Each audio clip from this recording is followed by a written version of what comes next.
Bueno, estamos en un espacio que me encanta, un espacio que por suerte convencimos al señor Mario Alonso, artista plástico, maravilloso, pero en casa, Marito. Bienvenido, ¿cómo estás, Hola, Mario? muy bien, Bien. por suerte. Agradecido de volver y poderme encontrarme con ustedes de vuelta. Nosotros encantados de que vos estés. El tema de hoy. ¿Qué nos Hoy, trajiste hoy? bueno, hoy quería empezar a conversar contigo algunas cosas que estaban vinculadas con lo espiritual. Y sería bueno comenzar con Goya, que fue uno de los grandes expositores de la magia y la brujería, en un periodo donde la Inquisición estaba en su poder más fuerte. Y un poco investigando a Goya, uno puede encontrar que tiene como una particularidad en lo que es su época. Él nació en el periodo rococó. El periodo rococó es todo opulento, todo belleza. Lo que querían hacer era exponer la felicidad, la alegría, las emociones, el amor de la nueva clase emergente que era la burguesía. Goya, por su parte, cuando uno lo ve, es totalmente opuesto. Trata de buscar un sistema, un lenguaje de imagen mucho más crudo, mucho más Oscuro, más fuerte, fuerte. oscuro y vinculado más que nada a la sociedad baja. Estamos en el periodo de la Ilustración. Venimos de un proceso donde se había eliminado todo lo espiritual. Todo aquello místico y esotérico que había traído el Renacimiento recae con el Barroco, cuando el Barroco fortalece la cristiandad en determinado momento, y ahora se da paso a la ciencia. La Ilustración no cree en todo lo que sea el espíritu. ¿Por qué? Porque ya comienza en la época de la revolución industrial, la maquinaria le gana al hombre y como que toda la parte de lo que somos, la conexión con el mundo, las energías y todo lo que viene a ser el mundo metafísico desaparece. En cambio, había un grupo de intelectuales y aristócratas y muchos estudiosos que estaban fascinados con el tema de la espiritualidad, con el tema de la magia, de la brujería, y uno de ellos era Goya. Goya fue un artista que tuvo mucha repercusión en la clase noble porque sus trabajos eran excelentes, pero ahí por el 1774 cae en Madrid y comienza a trabajar. Pero en este momento empieza a cambiar su visión. Primero que nada porque se empieza a interiorizar. Se dice en algunas cartas que tiene con algunos primos y amigos que participó de aquelarres en su ciudad natal. Él estaba como fascinado por una veterana, una bruja llamada Bárbara, que era una de las pocas brujas blancas que no había agarrado a la Inquisición, Claro. y decidió vincularse con ella, pero como por una forma de aprendizaje. Llega a Madrid y descubre el libro de Moratín, que era un escritor de la época, un tipo que se jugó el pellejo, escribiendo una crítica en contra del caso vasco de Zugarramurdi. Esto pueden encontrarlo en películas, en libros y demás. Es una quema brutal de brujas, de donde acusaron a un montón de mujeres que vivían en una comunidad autosuficiente. Y como eran mujeres, vivían solas y podían sostenerse económicamente. Eran brujas. Brujas. Chao. Y bueno, y esto motivó a que Goya comenzara a pintar y a trabajar en lo que era la brujería y la imagen de la bruja. Ya no era una imagen burlona, sino que era una imagen poderosa.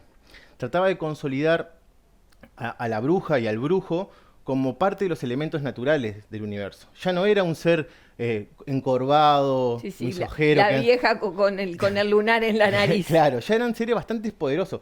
Tal vez eran buscaba la función de que generaran miedo, por Claro. decirlo de una manera. Él trabajó en 6 cuadros de brujas específicamente, 6 cuadros pequeños, muy oscuros, con mucho contraste, con mucha deformidad en los rostros, con mucha expresividad, que de seguro los expresionistas alemanes y parte de los surrealistas franceses tomaron como referencia mucho de su iconografía para poder generar su movimiento artístico. Pero ¿qué pasa? ¿Por qué un hombre reconocido en la sociedad, en la nobleza, en la aristocracia, en las nuevas clases dominantes, se va a dedicar a trabajar en una temática que todo el mundo detesta y que está relacionada con la pobreza más extrema de la sociedad? Con los campesinos que son supersticiosos, con los mendigos, Con el la mundo gente, pagano. totalmente con el mundo pagano, incluso con las personas que vienen de otras religiones, otras culturas como los romaní y incluso los gitanos que son del sur de España. Claro, cuando uno empieza a investigar siempre encuentra como que hay detalles que faltan. Te lo hablamos con el tema de las mujeres a la sombra del arte. Acá hay una mujer detrás de esto, que es María Josefa, la novena duquesa de Osuna, que es es la mecena de Goya. Nunca se habla de quién fue la persona que pagó la carrera de Goya. ¿Por qué? Porque era una mujer. Hubo una mujer que apostó a Goya porque lo veía como un gran artista, como un ser poderoso en lo que era la parte pictórica, y decidió vincularse con él y generar que produciera un montón de trabajos. Los trabajos estos que produjo, que son los que nos competen y por los cuales se hizo famoso, son las pinturas negras, en las cuales están los 6 cuadros de brujas. También hay otros cuadros como el fusilamiento y algunos más que son bastante característicos de crítica social. Y los 80 caprichos. Los 80 caprichos son grabados, muy meticulosos, excelentes, que incluso en Uruguay alrededor del 2005-2006 estuvo la exposición en el Museo de Artes Visuales y en el acervo quedan algunos grabados que fueron impresos incluso en los años 70 de los originales, por los cuales Goya fue acusado a la Inquisición. Goya participó de un juicio de la Inquisición, iba a morir en una hoguera posiblemente y demás, pero estaba esta mujer Josefa, María Josefa, la condesa de Osuna, que era una mujer muy poderosa en la época. Si bien se habla muy poco de la historia de ella, era una gran altruista, una intelectual, hablaba varios idiomas y una cosa muy importante, tenía en su biblioteca la mayor cantidad de libros prohibidos de la época. Claro. Todos sus conocidos, muy vinculada a la masonería, no por su esposo, porque de su esposo sabemos muy poco y prácticamente era una persona que gozaba de un título nobiliario y nada más, pero ella tenía muchas vinculaciones y tenía libros de brujería, libros de esotería, libros de cabalá, investigaciones más relacionadas con la astrología, relacionadas más con el futurismo. Recordemos que en esta época también comienza el periodo victoriano, donde también se desarrolla mucho la parte de los medium. Y eso la vincula a ella y le genera un poder dentro de la sociedad contemporánea y decide hacer de Goya su artista personal. Y eso lo protege. Claro. Y le permite poder empezar a trabajar.